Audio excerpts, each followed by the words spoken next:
Good evening, I'm Pinky Webb. Tonight we ask the questions, we tackle the issues, we clarify matters, and we get on point.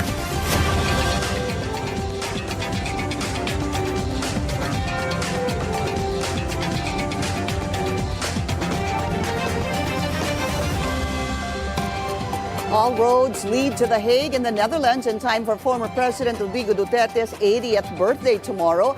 Duterte's family and supporters organize pocket celebrations as they continue to call for the former president's release from detention. Our anchor at the forefront, Attorney Karen Jimeno, is joining us live from The Hague. Attorney Karen, good evening to you, and tell us exactly where you are and what's happening out there. Good morning from The Hague, Pinky. I'm standing in front of the ICT detention facility where former President Rodrigo Duterte is currently being detained. And a few steps away from me, actually just next to this detention facility, is where Filipinos gather to show their support for former President Duterte. So as you can see, a lot of people are starting to arrive here, including children. And people come from different parts of the world. Kanina, I was talking to some of the Filipinos here. There were some people that flew in from Malta, and some from Italy, some from the UK, and then even some from the Philippines. Some traveled all the way from the Philippines to be here just for the birthday of former President Duterte. And yung iba may mga dala pang mga bata, so you can see some children playing here. This is the barricaded area, which limits where the people can gather. So tomorrow, there's going to be a picnic exactly at this area to celebrate former President Duterte's birthday. The question is how many it can fit. Kasi kanina I was talking to some of the Filipinos here, and you said, tama, na may pockets of celebration, but of course, a lot of people went all the way here to The Hague just to be here. So sa ngayon daw, nasa 500 to 700 na raw yung confirmed na pupunta dito. I don't know if they can fit in this barricade because it's very small. All right. So, Attorney Karen, still no sighting. You still haven't seen Vice President Sara Duterte and any other members of the family? Not yet, Pinky.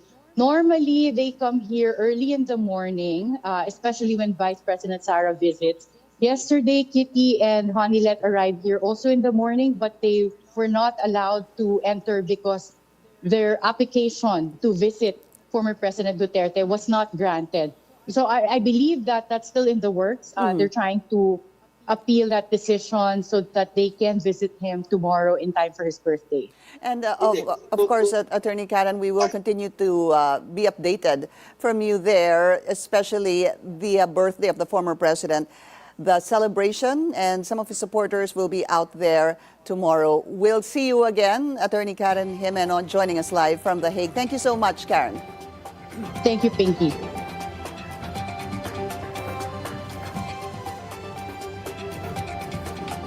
And we will be taking a very short break. We'll be right back.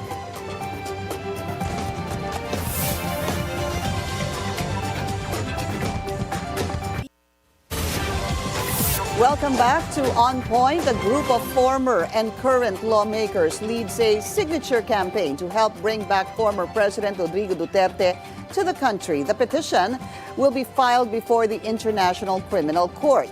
They clarify the signature campaign initiative is neither pro-Duterte nor anti-government, but pro-Filipino.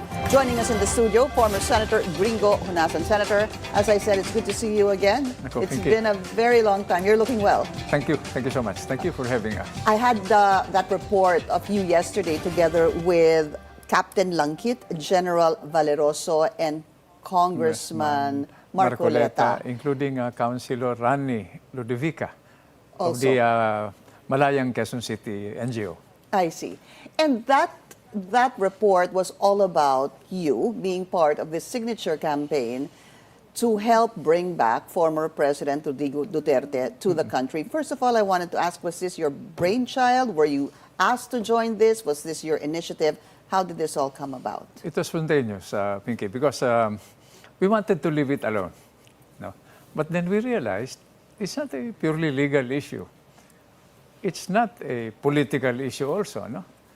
And we realized that the effect on our country obviously, the expressions of support, of opinions, for and against, is happening not only domestically, but globally. So we felt it our duty to intervene and try to help calm the situation. But did anyone ask you to be part of it, or did you think about it?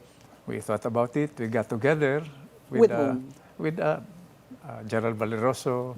The people you were with in the Yes, press conference. Okay. Then we invited Congressman Marcoleta and Councilor Rani Ludovica. And you were thinking that let's do a signature campaign to help bring back the former president? Yes, using the ICC rules. No, we got an education about ICC rules. You did.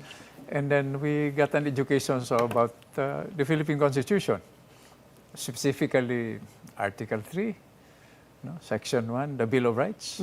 No person shall be deprived of life, liberty, and property without due process of law, and under protection of the same laws. I guess with the question on the legality or the rights of the former president, that is still being questioned by some, while some agree, others Yes. don't.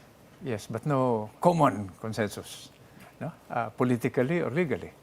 But we find unity, Pinky, in the fact that, so we asked around, no? Various audiences. I'm campaigning. So, o sige, who wants gulo? Wala naman nagtaas ng kamay. Then who does not want unity? Wala rin nagtaas ng kamay. That's common ground for us. Which to us... Did you ask who wants accountability? Accountability. Yes. In fact, what is presented to our mind is the side of the victims of the mistakes that the previous administration made. But, How do you mean by that?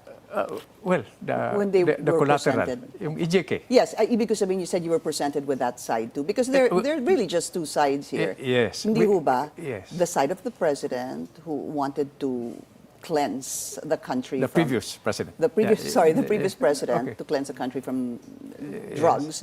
And then you have the other side, of course, The that were victims. victims, right? Which, to our minds, no, from my own personal, was not adequately presented, qualitatively and quantitatively. So we felt that there should be some equal opportunity to present. And how does bringing back the president through this petition sort of equalize that? Well, we referred to the statement made by the sitting president and the Department of Justice. Both of them said consistently that our courts are functioning, no? The justice system is working. We are not a failed state. So why did we send former President Duterte to another court in another country to be tried? So one initial step to stabilize the situation is to bring him back and subject him to due process here in the Philippines. Yes. In the country. Yes. But it's also the same Justice Secretary, sir, I hope you don't mind, who Yes. said that back then Yes. they were not getting justice. Okay. That's fair. That's why I said, Pinky, no? We don't want to consider this as a purely legal because there will be varying opinions. No? But one thing is sure, it's obvious, it's a fact that people are expressing their opinions not only domestically but globally. And Pro not to and us. against. For and against. Yeah. Yeah, for and against. If it's not legal and it's not political, you said, Senator, what is it? It's national interest. It's National. about sovereignty, our country, our ability to dispense justice, not only to a former president, but to ordinary citizens. If we cannot do this to a former president, do we expect to do this to ordinary citizens? But dispensing justice, if you were to talk to the victims' Yes. families, Yes. the DOJ Secretary already said in that hearing headed by Senator Amy Marcos that they could not find justice back then. And that was the time of the former president's term. Hence, the information was filed before the ICC 1 year after Duterte became president. Yes. Will they be able to find justice here, you think, in the country if hypothetically it was done here? We hope, we pray.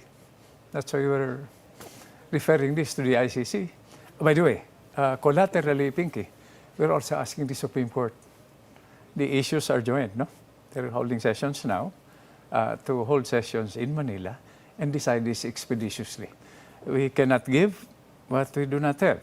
No? So let it start with the highest court in the land. So you're talking about the petitions filed before the Supreme Court? Yes. Yeah, the Yes. habeas corpus petitions also yes. filed by the children Yes. of the former president. But you were in Davao recently, weren't Yes. you? And you spoke to Mayor Baste. Yes. Tama ho ba? Si Mayor Baste yung kausap Yes. ninyo? Yeah, By the way, Vicky, if I may add, I went there noon time openly. Yeah. My primary objective, because as I said, we started on that note, no, was to reciprocate in a very personal capacity what the sanctuary, the protection he gave to my son when I was a fugitive. So I was just returning the favor. And you were very open about that. You're Yes, very yes. open that Very tinulungan ang inyong anak ng mga Duterte nung kayo ay Ni Mayor Duterte din. By the way, I forgot to add, no, that President Duterte, former President Duterte, is a card-bearing member of the Reform the Armed Forces Movement, post-86. Is a member of the Guardians Brotherhood, of which I am the current chairman. So it works both ways. All right. Did you feel, though, Senator, that meron din kayong utang na loob? That's why you're also launching this signature campaign? Utang na loob. Opo. I owe Kay this. former President Duterte. Hindi. That's a side issue. Ang utang na loob ko sa sambayan ng Pilipino, if you look at my history, 17 years as soldier, 7 years as a rebel, no? And then 21 years as senator, first independent senator, Philippine political history, and then Secretary of the Department of Information and Communications Technology. Yeah. DICT. DICT. Under the Duterte administration, Yes. right? Yes. Senator, let's talk about the signature campaign. Let's go back to that. So is it fair to say that this was your brainchild? Not personally. No? It was a collective decision. And you plan to gather, what is the target? How many signatures? Adequate, no standard for quantity. We're more interested, Pinky, in the commitment. You sign as a member of the NGO, no? And when you sign, you believe in why we are doing this and the ultimate objective, which is to bring him back. To bring him back and face the charges here. Here. Opo. Where do you plan? Where can they sign this petition? Now we were told a few minutes ago, we wanted to do it in Liwasang Bonifacio, Okay. Online, but some group beat us to it. So we're doing this in the Bonifacio Monument na lang sa Manila. Sorry, sir, what group beat you to it? I don't want to put Okay. them as far. Yeah. Oh. So saan po ngayon? Just for those who might want to be Sa part. Bonifacio, Bonifacio. Monumento. Sa Manila rin, tabi ng City Hall. Okay. Malagay kami ng tent doon. Is it there already? That's it. When do you plan to put up the tent? By tomorrow, I hope. Yes. Okay. What about the vetting process? Is there going to be a vetting process there? Yes. We have a Facebook site. Vetting process of those who will sign, sir? Yes. Okay. No, How does that work? Because one person can go there and then maybe the next day again go there under a different name. Yes. How does it actually work? Well, we'll set up the database para walang duplication. Yeah. And I guess, what about for identification? You will definitely ask yes, for identification. So yes. hopefully you're hoping that this will begin tomorrow. And the goal is what, Senator, to send this to the ICC? and have this resolved hopefully by April. Mga April siguro. Dahil September pa magsisimula, Pinky, yung trial. Actually, it's the confirmation of charges in September, sir. Yes, September but 23. I don't want to go into the legality, no, I'm a lawyer. But it's to us parang double-edged, di ba? Justice delayed is justice denied. Yet we want to bring him back as soon as possible to face charges here. So it's a balancing of interest, the lawyers call it, no? It's a judgment call of the ICC. And of course, the Supreme Court. Senator, you said that you had a little bit, did you say a crash course on the ICC? Or you talked to some people who yes. know the ways and dealings in the ICC. Did they tell you that such a petition will be accepted by the ICC, pretrial chamber? It was not material to us, Pinky. The important thing is for us to be able to officially send it. Ask the ICC to authenticate that it came from an NGO in the Philippines under their rules. No? NGOs, as the lawyers call it, amicus curiae. Yeah, but I'm not sure, sir. Yeah, I cannot even spell it. But I'm just sharing this with you. No, pero so it will be under this context that it's an NGO. Yes, a coalition of NGOs. Coalition. And spearheading this NGO is who?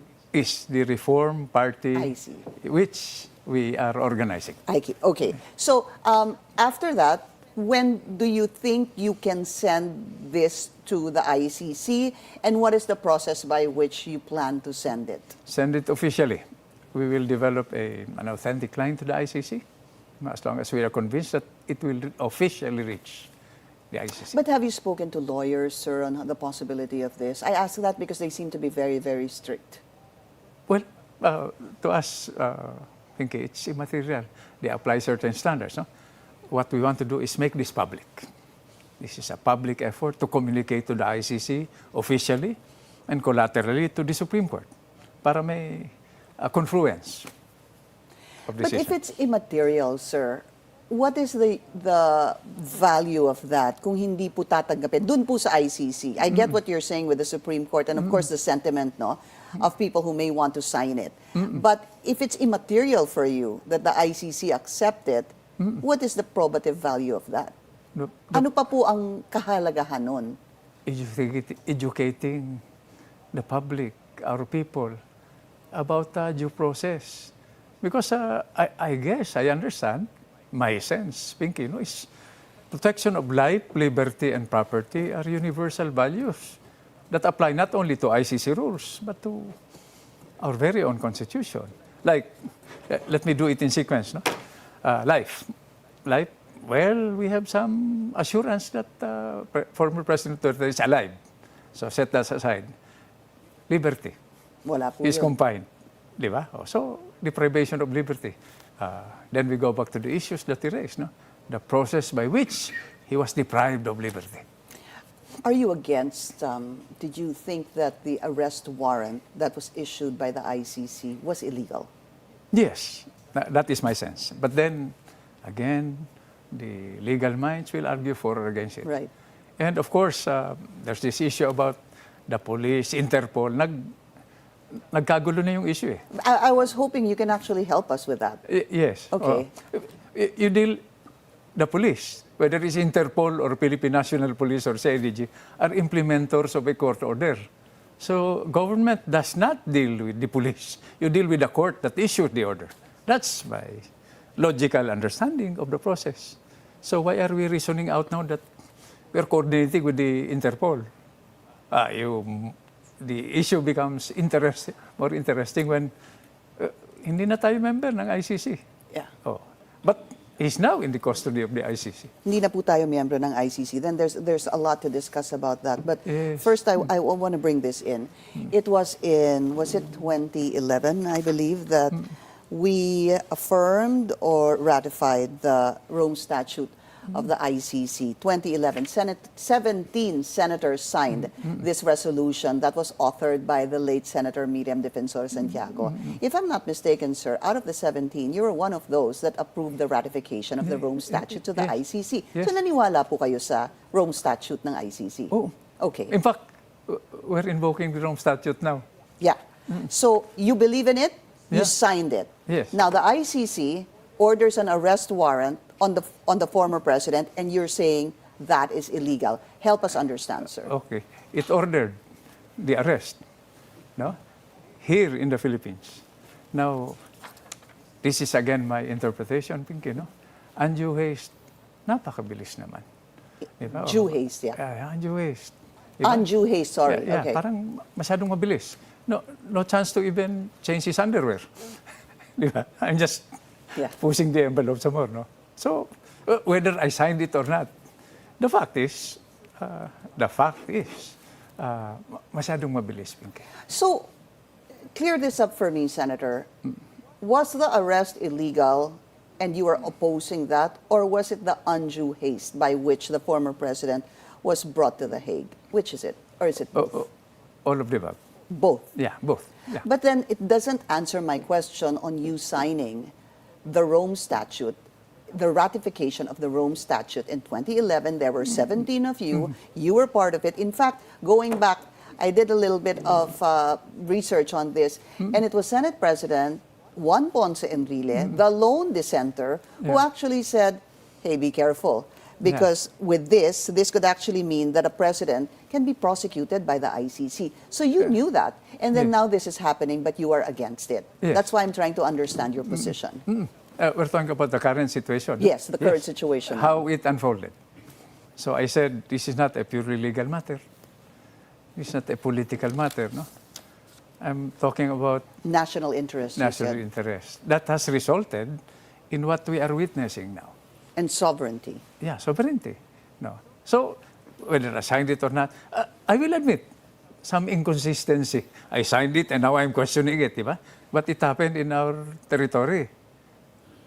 But it is going to happen in our territory because no, you ratified it in 2011. Yes, it happened in our territory. We're questioning the procedure. Kaya we are going now into undue haste. Undue. Masyadong mabilis. Yeah, but you said earlier that it was also the arrest warrant that you were questioning. Yes. Di ho ba? You said both. Yes. Okay. And then government explained that they coordinated with the police. Why not with the court? Are you referring to that particular defense of Article 59 of the Rome Statute, Yes. where the respondent was supposed to be presented to the judicial Yes, authority, yun yes. ho And ba? then we come up with explanations. No, by the way, no, I'm not nitpicking here. No, with the Neither am I, yeah. e-warrant, diba? Pero do you know anything? Will you be able to share anything about that? Because Senator Amy Marcos was saying that it was illegal because, number one, it was a diffusion red notice versus a red notice. Would you be able to shed light on No, that, sir? no, admittedly, no. Yeah. Yeah. What happens now, Senator? Kasi you're saying, you also made it clear, this move is not pro-Duterte. Yes. And you said it is not anti-Marcos. So let's Yes. go to that. It's not pro-Duterte, but you want the former president back. Yes. It's not anti-Marcos, Yes. but it was this government that actually put the president, flew Okay. the president That- to the Hague, right? So how is it not pro-Duterte and not anti-government? Who benefits if we bring back President Duterte? Not. That will be another problem, no? Bring him back. Put him in jail or set him free. Bail or by some mechanism. No? So who benefits if we bring him back? I think, just my opinion, no? That things will subside a little. That's my opinion. So you want somehow the emotions. Yes, right. You're thinking that if he is returned, the former president rather is returned, medyo bababa po yung emotional. Yep, baka Fever. bumaba. I think the situation will be a little bit better incrementally than what's happening now. Could it possibly cause some instability? Do you think instability will be caused by him coming back, or instability can be caused by him being there and staying there? Well, apparently, those who made the decision painted themselves into a corner, no? We keep him there, problema. You know? Suppose he comes back in a box, problema. You bring him back, keep him in detention, or set him free, problema na naman. So, How do you see it panning out? I mean, in the best scenario in your head, para po sa in my inyo. head. Oh, in my head, oh. Cost benefit, risk benefit. Ibalik natin dito. Manage it better. Here, not abroad, where we have less control over the variables. Try him here. Yeah, try him here. The other, I heard this from somebody pa, culture. No? We're getting information that some of our friends in professional media are talking with some of the legal authorities in ICC. We're validating this, no? I'm just sharing this with you. Yeah. The input we're getting is we're not affected by the mass actions, the demonstrations. Sorry, sir, who is saying that? I cannot quote accurately, but I'm sharing this with you as initial inputs. No? So what they're saying is we don't really care. So we are relegating the judgment of a former president, a Filipino, to a body that may not really care about what happens to the country when they have done this, kept him in, deprived him of...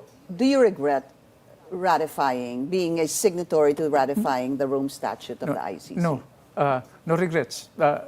I'm not talking only about that signature. No?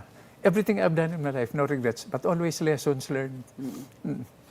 Given a chance again, for example, sir, you were to sign the ratification of the Rome Statute to the ICC, would you sign it? If I knew what would happen now, I Yeah. would probably study it more, no? Get brush up on basic law. Would you have believed former Senate President Juan Ponce Enrile, who warned then, when you were a senator in 2011, that this is tantamount to a president being prosecuted by the ICC? That's the beauty of my relationship with JPE. No, he taught me how to think. I'm applying it now. But I guess, Pinky, I'm not thinking so much with my brain. Just like a Filipino, I think with my heart. So it is not, again, you're making it clear, this is not pro-Duterte, this is not anti-government. This is pro-Filipino. Yes, pro-country. Pro-country. National interest, yes. Senator, maybe to those families of the victims who died, no? Yeah. If it's pro-Filipino, if they ask, paano naman kami? Paano to naging pro-Filipino? What do you say to them? Tanungin din natin, yung nasa kabila anong linya, no? Yung mga pamilya na hindi pa natin naririnig lahat ngayon, no? Yung tinamaan ng drug problem. Para, let's hear both sides. Hindi to pro-Filipino, not because we're hearing one side only, no? Fair is fair. So to those who were happy, I guess, satisfied with the war on drugs of the former president because they feel that they were safe. No, Ganun it's not a question of happiness. We're talking about the victims, the collateral victims. We will make mistakes. I will admit that. But it did not happen only in the previous administration, of the administration before that, no. We'll be making mistakes. Senator, as a final question, what happens, for example, once the Supreme Court decides on the matter that might not be favorable to the former president? Is that going to be something acceptable to you? Yes. And are there other actions you're thinking of doing to be able to bring back the former president? We will accept that decision, but we will not stop. We will pursue this to the end. Even beyond September. Do you have any other courses of action? None at the moment. So right now it's still the signature bring it back. campaign. First step. We're not saying guilty or not guilty.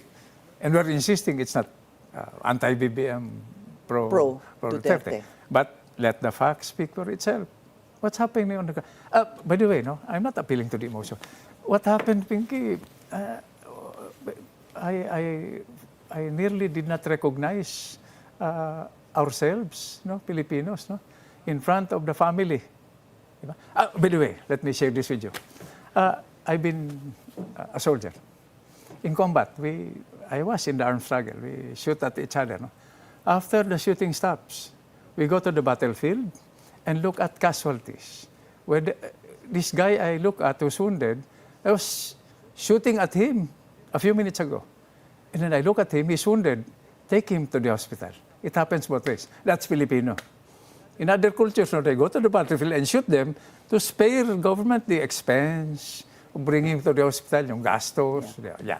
That's Filipino. That's what I witnessed naman. Parang, I did not feel too good about it. Were you, just to follow up on that, Senator, would you say you were dissatisfied with how the police, General Torre, for example, handled the arrest of the former president? No, I cannot single out General Torre. That's collateral. We're just following. Maybe a different style of communicating, of reading the Miranda rights, no? Different. But I attribute what happened to decisions that were made that did not allow government to coordinate with the institution that issued the order. Yun ang dapat. So who do you blame? Whom do I blame? Who do you blame? Ourselves. We're correcting that. That's what I told Mayor Baste also. I said, Mayor, your father and me, our generation, made errors in judgment. So you young people get together, a lot of you, you're the majority, to correct these mistakes and try to move this country forward. And what did he say to that? Well, he nodded. I don't know if it was yes or no, but But he nodded. he nodded. Good Sen- sign. Senator Gringo Honasan, sir. It's good to see you again. And I know you're running, sir. Good luck. Thank you so much. Thank you. And that's On Point. Join us again tomorrow, 7:30 p.m. here on BNC, the Billionario News Channel. I'm Pinky Webb. Thank you for watching.